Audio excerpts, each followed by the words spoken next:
Hi students, very good evening to you. I hope you have followed my previous lecture on the analysis of the rape of the lock. Let us continue from where we have stopped. So let me share the screen first.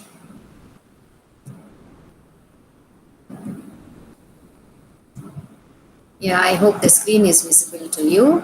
And in the last class, we have stopped with the uh, closure of the Canto 2 and the beginning of the Canto 3, as far as I remember. So, in the Canto 3, we have seen how the beautiful ladies and the young men have gathered at the Hampton Court and they are going to taste the pleasures of the court, okay? And how they spent their time, chit chatting, discussing about. Luxurious items like Indian screens or beautiful women or the queen, British queen or other politicians, etc.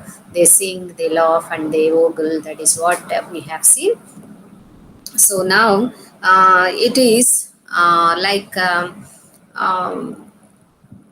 while the other people are performing their duties. Pope says that, well, it is known, judges, of course, finish their judicial, um, business, and in a hurry they want to give the judgment and go to the dinner. And merchants, of course, return from their business, and all the people who do the physical work, of course, stop their labor or physical work and then return to works, while other people are doing their business. These young men and women are now spending their time in leisurely, not doing anything constructive but just playing and discussing, etc. In such conditions, Pope says that Belinda is also now very much keen to play the game of cards. Okay, that was the past time in those days, and even now also, the elite class people, of course, they spend their time or pass their time playing cards. Even women play, and this is not a new thing that we could see now, but it is there even in the 18th century, where women also pass their time by playing card games. Okay, this actually, she was very eager to play with the two knights who are, may perhaps they are known for their adeptness or skill in playing the card games. Now, Belinda is also very skillful, and she is eager to defeat these two persons or two knights. That is why she is eagerly waiting, and all the group members who have gathered there in the Hampton Court, of course, have divided themselves into bands of 9 each, and then they started. Okay, now as soon as Belinda sat in front of the card game, as soon as she spreads her hand, the aerial god descend. So while she was going to take the cards into her hands, Ariel descended, leaving the shock. She came to Belinda and sit on each important card. So Ariel sit on each important card, so that in a way it reveals which card. It reveals to Belinda which card she should take, so that she can successfully play, or she can be victorious. So first, Ariel perched upon a matador. So that is, these are all the names of cards: a matador, and then where it is four kings. Okay, hoary whiskers, or half face of the king, etc. So first, Ariel sat on one card, which of course Belinda also took, and thus it seems in all the lines actually. See, till I will give you from line, say around 32.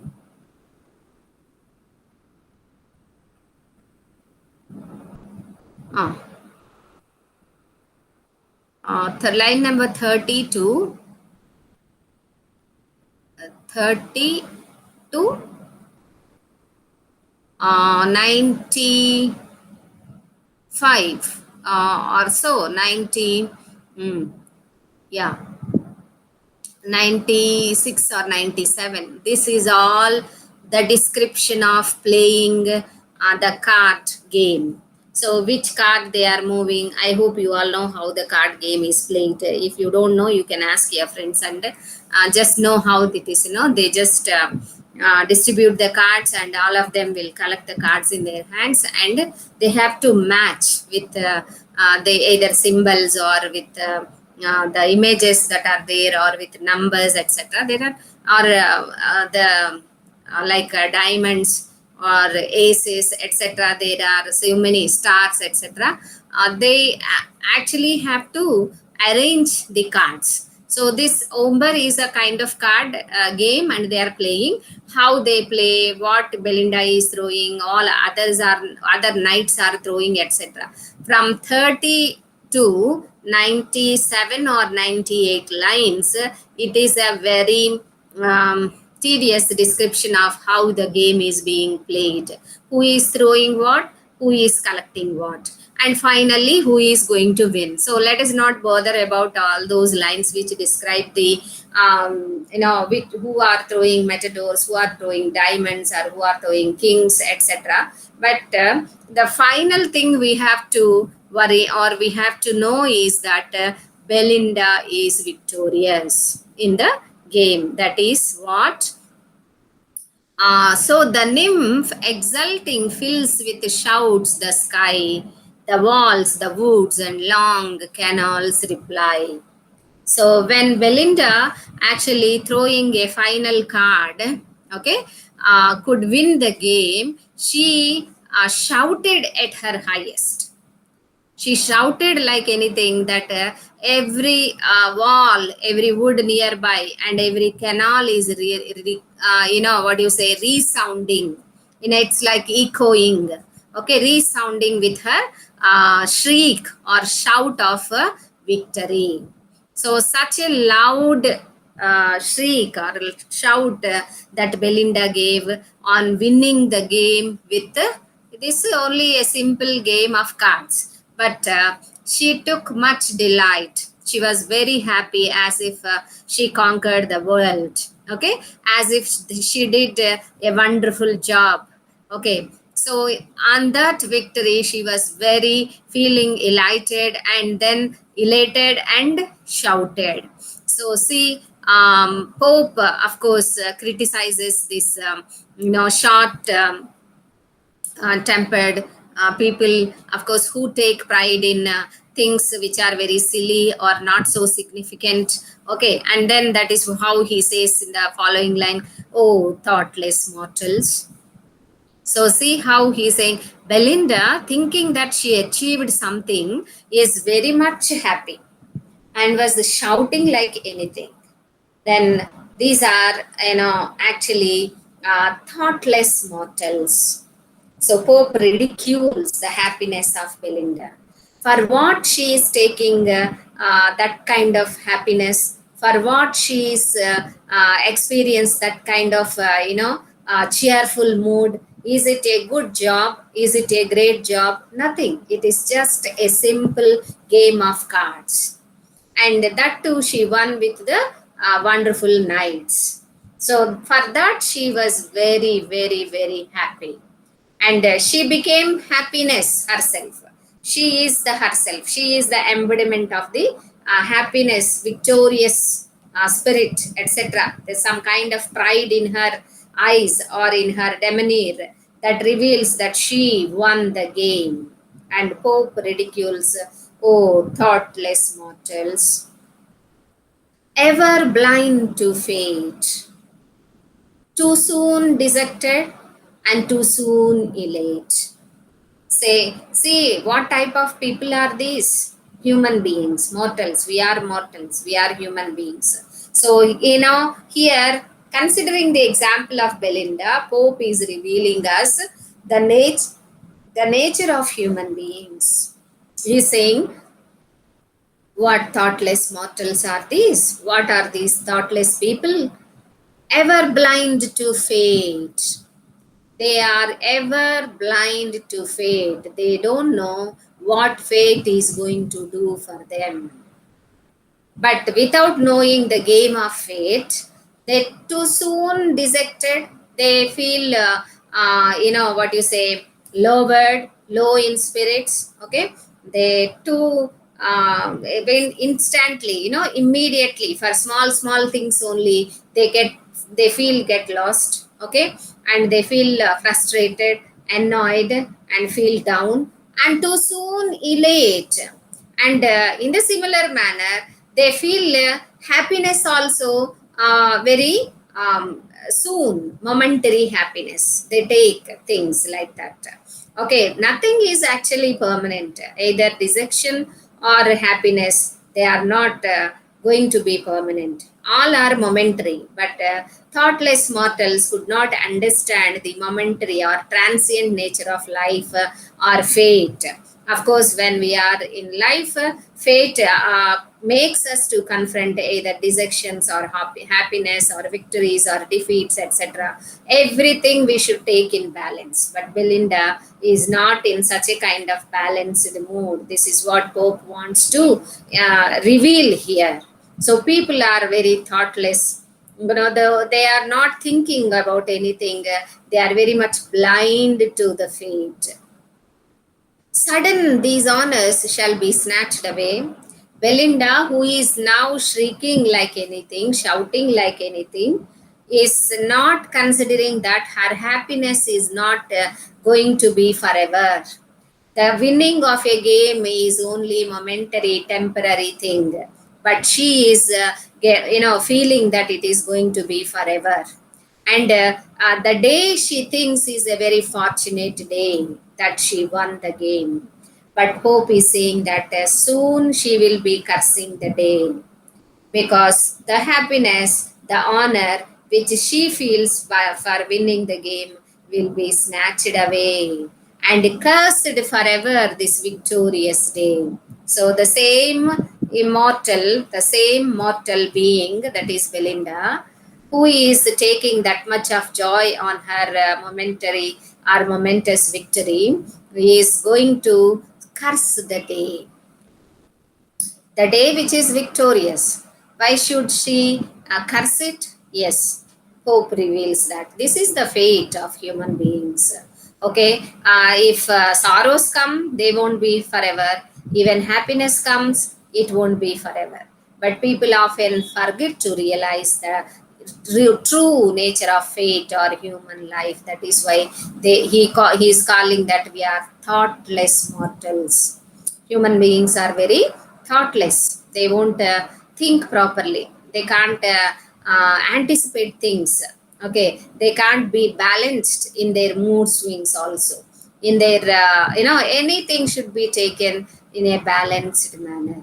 But mortals, human beings, will never do that. For lo, the board with cups and spoons is crowned.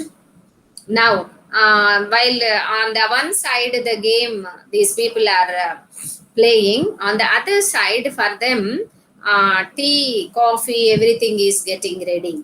So tables are set, and they are on the table there were cups and spoons, saucers, etc. He used the word as if crowned. They are all very precious materials. Okay, made with bone china or china clay, etc. Cups and spoons. The berries crackle, coffee berries. Okay, they used to previously. They used to take the coffee beans, roast them, and then they crackle in a machine and make coffee. Okay, the mill turns round. They have hand mills. Okay, to make coffee. On shining altars of Japan, they rise. So, beautiful decorated tables. They are compared. The tables are compared to the shining altars. The silver lamp, the fiery spirits blaze. Okay. Now the flames are on one side. From silver spouts, the grateful liquors glide. They have silver cans to brew coffee. Okay, and the fumes are coming out.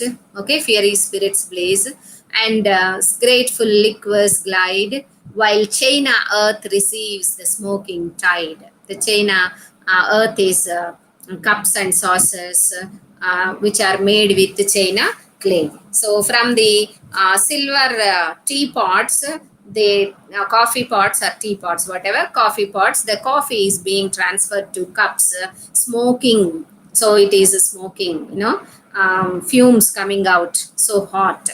At once they gratify their scent and taste. So, of course, the place is filled with the scent of coffee.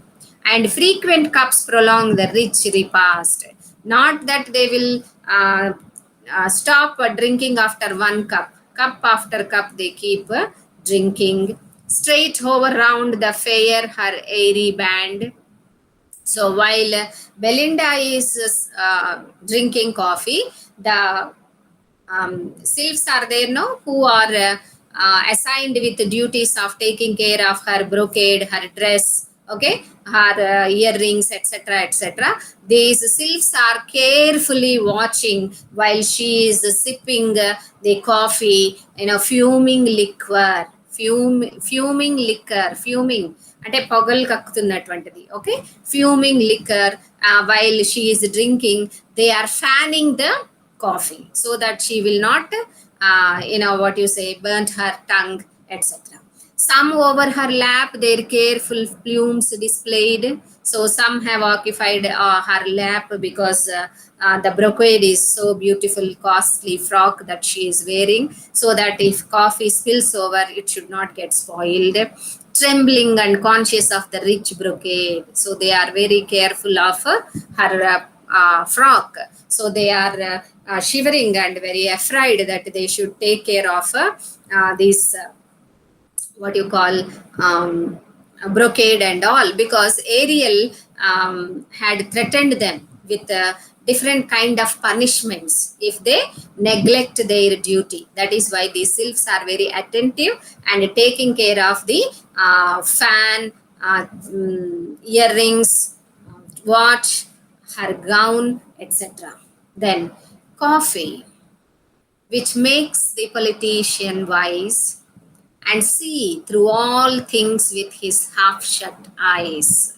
This is the description of Pope. He very good description that he gives for coffee, which makes the politician wise and see through all things with his half shut eyes. When you drink something very delicious that you like, of course you have this expression of half closed eyes and savoring the taste and experiencing it. You might be feeling like having a coffee and test whether that coffee tastes that much or not. If you are not coffee drinkers, if you are teetotalers also, you have to actually taste and think whether what Pope says is right or not. Is it make is coffee going to make you wise? That is what he is saying, that coffee is such a thing which makes politician wise and see through all things with his half shut eyes, savoring the taste and also as if he is thinking very seriously. This coffee, such a kind of coffee, which of course inspires politician to act very smartly. This coffee sent up in vapors to the baron's brain new stratagems. Now, the smell of coffee reached the brain of Baron. Baron, the Baron is none other than Lord Peter, who has aspired for the lock of hair of Belinda. So Baron, of course, when the fume of coffee reached his nostrils and then to his brain, he of course got inspired and he got new plans to execute so that he can get the lock. So new stratagems, new strategies, the radiant lock to gain. As soon as the fume of coffee reached the nostrils of Baron and there to his mind, Baron became very smart. And then he got new ideas, new strategies to got hold of this radiant lock of Belinda. And he's getting ready to act. He's plunging. He's going to plunge in onto action. Hey, cease, rash youth. Now, the speaker of the poem is describing the nature of the youth. They are very rash. Desist, too is too late. It is too late. Control yourself. Don't plunge into action as and when it has come into your brain. You have to be patience. Okay, you should have patience and wait. Fear the just gods. There may be some gods who doesn't like your action. They may cause you defeat, or they may make your what do you say, endeavors vain, useless, etc. Think of Scylla's fate, changed to a bird and sent to flirt in air. She dearly pays for Nissa's injured hair. So this is actually a story from Greek mythology.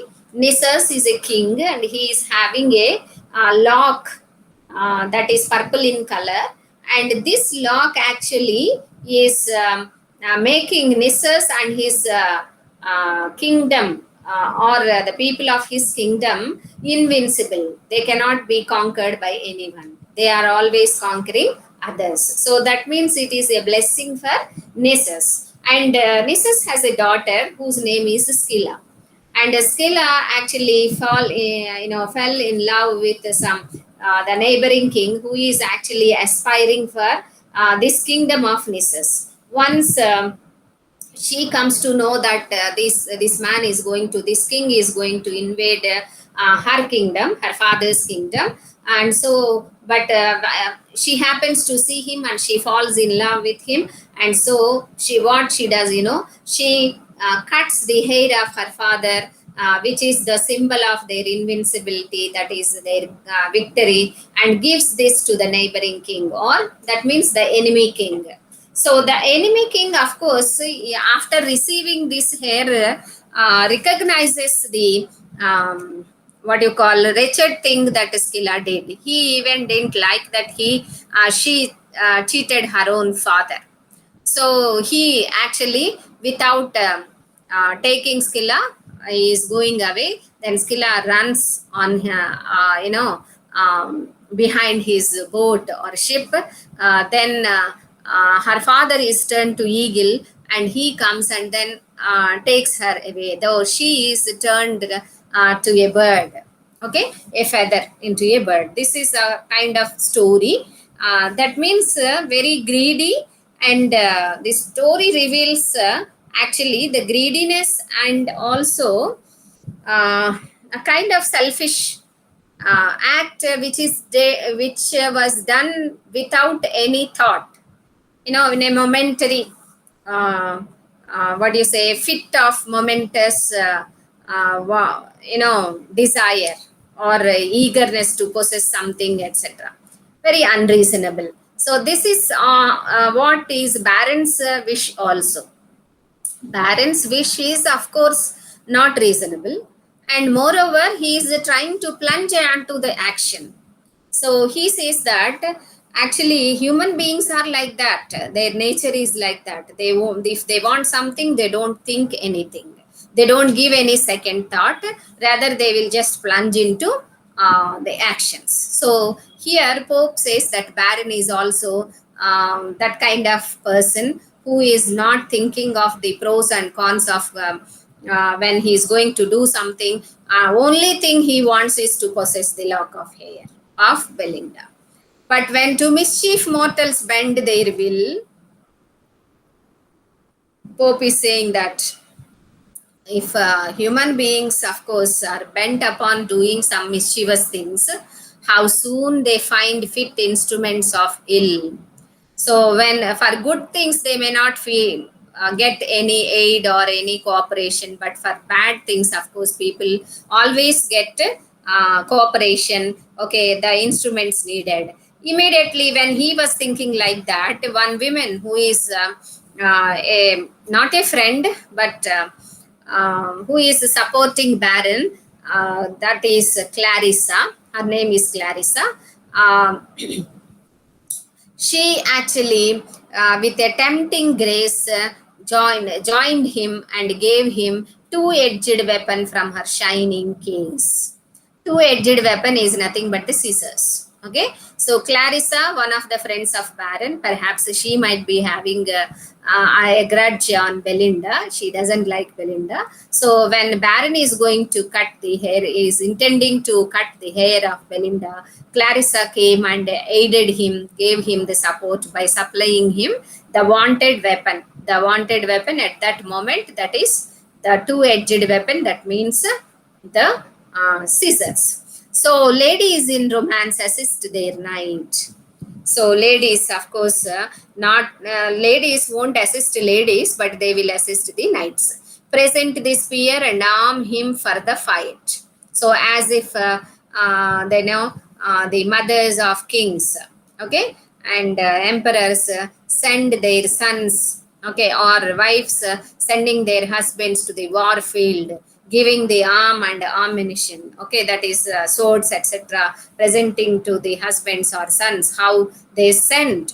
Like Clarissa also has presented this Baron with the scissors and has thrown him into the battlefield. The battlefield is nothing but cutting the hair of Belinda. He takes the gift with reverence. So, with much respect to Clarissa, he takes the gift and extends the little engine on his fingers ends. So, he actually, just holds the scissor in his fingers and getting ready to cut. As over the fragrant streams, she bends her head. Now, Belinda is drinking her coffee. Whenever Belinda is bending her head to drink coffee, he is trying to cut the hair of Belinda.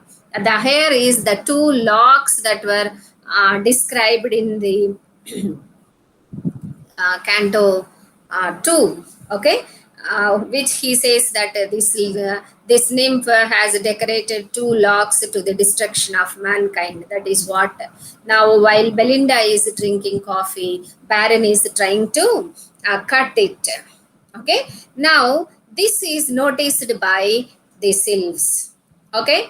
The sylphs who are guarding her lock. Okay. And also her coffee cup, etc. The sylphs observed that Baron is trying to harm this lady, the beautiful lady. So swift to the lock, 1,000 sprites repair. So when they noticed that Baron is going to do the mischievous act, 1,000 spirit came. 1,000 wings by turns blow back the hair. When Baron is trying to cut, they blow back the hair. And thrice they twitched the diamond in her ear. Once they blew the hair, once and thrice they tried to catch the attention of Belinda. Thrice she looked back and thrice the foe drew near. She looks back and of course the foe is near her only, but she will not suspect him. Just in that instant, anxious Ariel sought the close races of the Virgin's thought. Perhaps Belinda is thinking that Baron is coming near her with advances of love or something like that. At that moment, her heart is also very soft, may perhaps to receive the advances of Baron. At that time, Ariel, of course, identifies that Belinda is no more a virgin.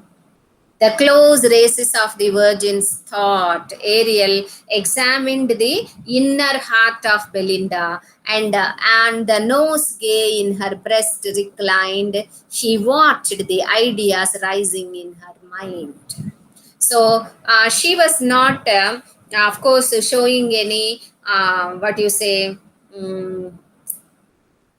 hatred or annoyance towards Baron, who was lurking on her behind and just peeping onto her, etc. But she is also enjoying those acts.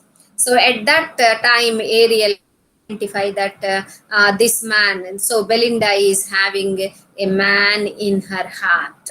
So that is where actually the help from the spiritual machinery, okay, supernatural machinery will stop. When beautiful ladies nurture the thoughts of young men, then they won't be the care of the supernatural elements. That is the what you say, like the norm. As long as they are pure virgins, virgins means they should not have any man in their hearts also. So if they have, of course, they can't help. So now Ariel becomes helpless because an earthly lover lurking at her heart. Ariel could notice that there is a lover in her heart. In spite of all her art, an earthly lover lurking at her heart, amazed, confused, he found his powers expired, reigned to fate, and with a sigh retired. So Ariel felt very bad that this Belly as has a man in her heart, and he became powerless. He can't help her. He was amazed and he was confused, but his powers got expired. He became helpless and he retired. He went away. Perhaps with Ariel, all the band, the army, or the followers of Ariel will also, of course, go away. The pier now spreads the glittering forefecks wide. When Ariel left, okay, there is no one who can blow away the hair, etc. So now Baron, of course, widened the scissors to enclose the lock. Now joins it to divide. He enclosed and then joined, cut. When he joined, it was cut. Even then, before the fatal engine closed, a wretched sylph too fondly interposed. So one sylph, of course, tried to interpose between the scissor. It could not stop, and it fell in between the scissors, and it got into two halves. But they are airy substances; they will unite again. So that is how the sylph united itself again, and it flies away. It flews away. So the meeting points the sacred hair deserved. When he widened the scissors and then he made the scissors to meet, the meeting point severed the hair. That means separated the hair from the head of Belinda, from the fair head, forever and ever. So it is gone.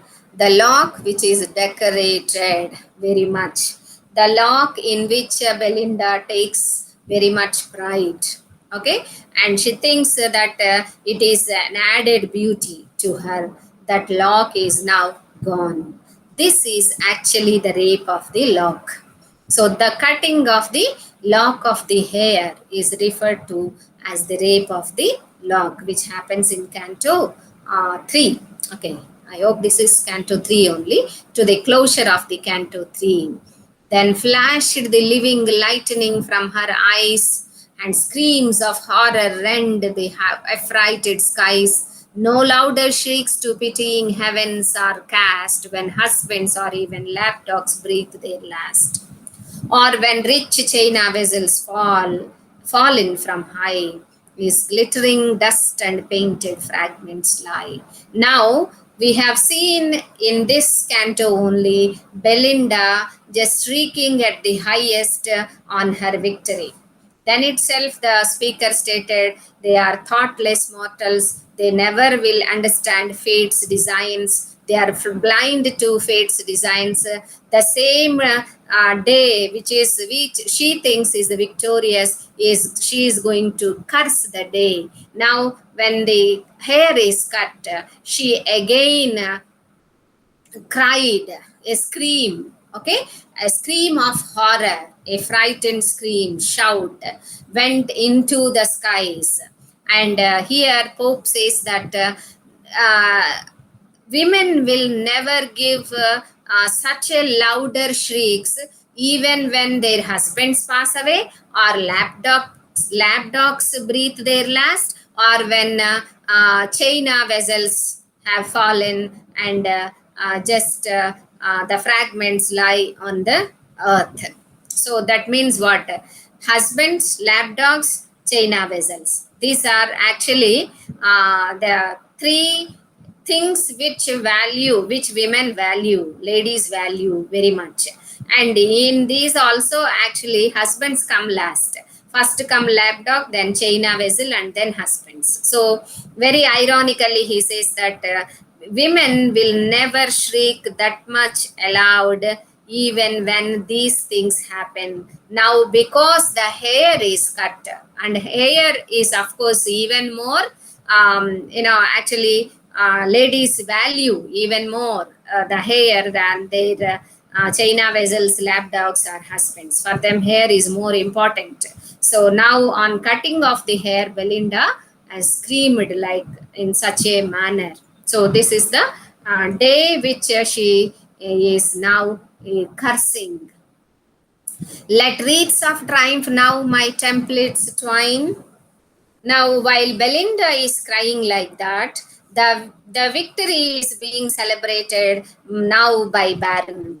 So he is feeling victorious, and he is, thinking that he should wear the wreaths of victory. The wreath, previously in Olympic Games, actually, if one is a winner, victorious, a wreath of olive twigs is made and put on their heads. That is from where actually the wreaths of triumph have emanated. So now the Baron is feeling victorious, and he thinks that he should wear the wreath of victory or triumph because the glorious prize is mine. The lock is in his hands. While fish in streams or birds delight in air, or in a coach and six the British fair, as long as Atlantis shall be read, or the small pillow grace a lady's bed, while visits shall be paid on solemn days, when numerous wax lights in bright order blaze,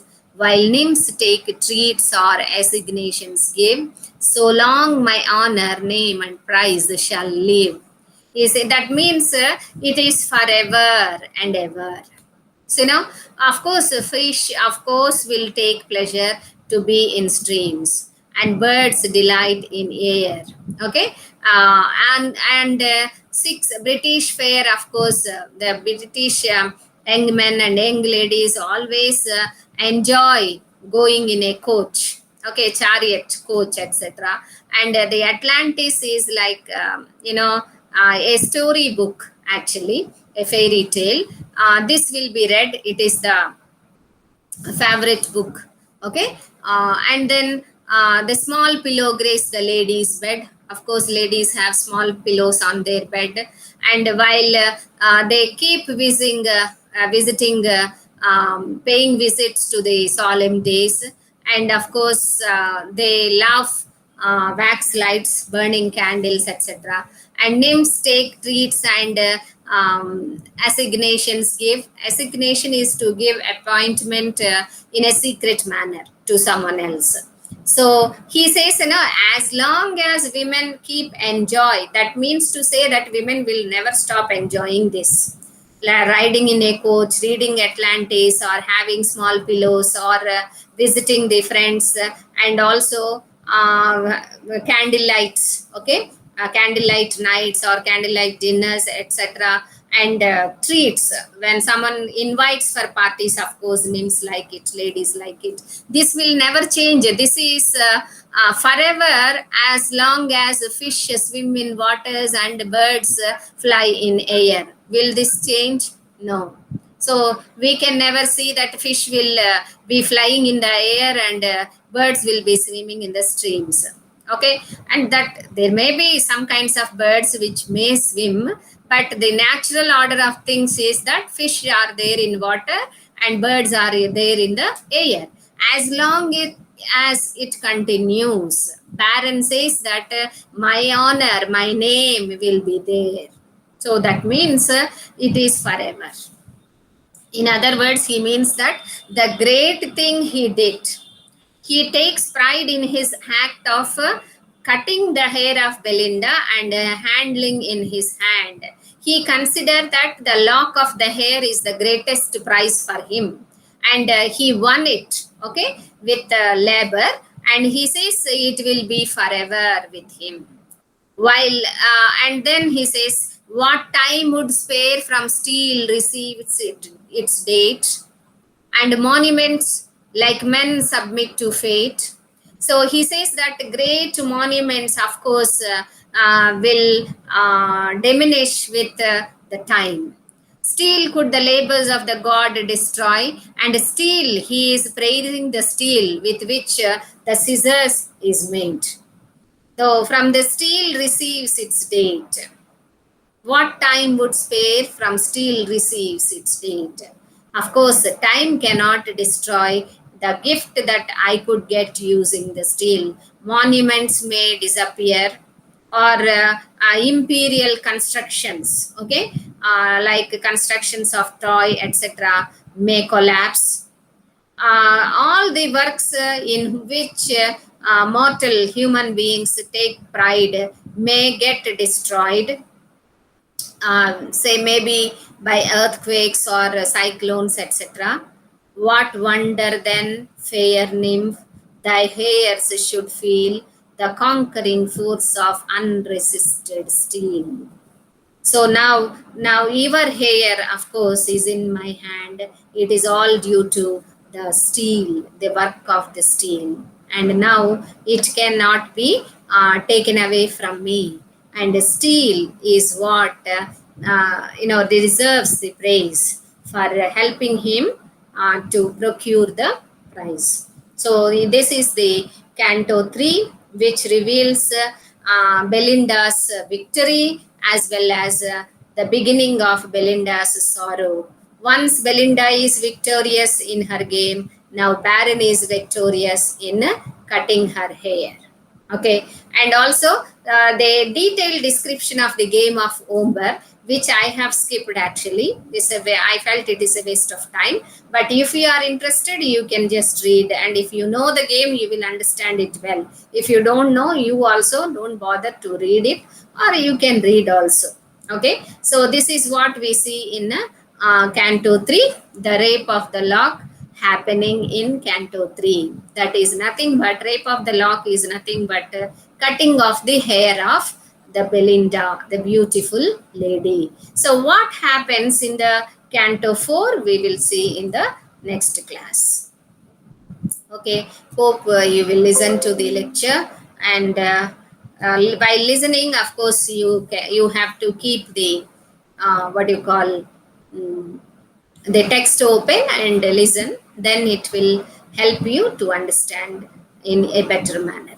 Okay, have a nice time.